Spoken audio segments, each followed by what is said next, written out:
ఈ రోజు మనం అంటే ఈ ఇన్సిడెంట్ తోనే మనకు అర్థం కావాలి కాంగ్రెస్ ప్రభుత్వం యొక్క హిపోక్రసీ అర్థం కావాలి మనకు.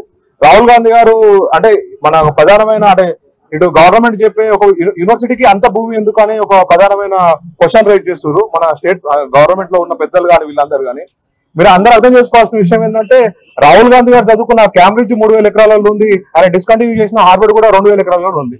సో అంటే అట్లనే రీసెంట్ గా ధారావి ప్రాజెక్టులు అంటే ఎలక్షన్స్ ముందు మహారాష్ట్రలో రాహుల్ గాంధీ గారు విజిట్ చేసుకుంటూ ఒక మాట చెప్తారు అనమాట.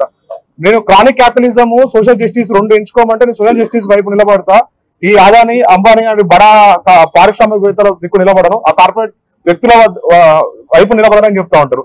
రాహుల్ గాంధీ గారు ఇక్కడ ఉన్న ప్రభుత్వం కూడా గుర్తుపెట్టుకోవాల్సింది ఏంటంటే హెచ్యూ లాంటి యూనివర్సిటీలు మాకు ధారావి లాంటివి తెలంగాణ నుంచి ఫస్ట్ జనరేషన్ అంటే వచ్చిన బడుగు బలైన వర్గాల విద్యార్థులకు అది హెచ్యూ లాంటి ఓ ధారావి లాంటి అక్కడ మేము ఇంక్యుబేట్ అయ్యి ప్రపంచంతో పోటీ పడగలుగుతున్నాం.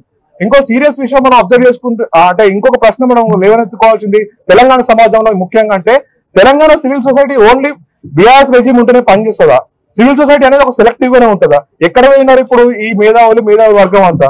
యూనివర్సిటీ ల్యాండ్ పోతుంటే ఎక్కడ పోయినారు? ఓన్లీ 10 years ఆఫ్ టైమ్ లోనే ఓన్లీ బీఆర్ఎస్ రెజిమ్ మాత్రమే సివిల్ సొసైటీ ఉంటుంది తెలంగాణలో. ఈ ప్రశ్నను చాలా సీరియస్ గా మనం ఆలోచించాల్సిన అవసరం కూడా ఉన్నది.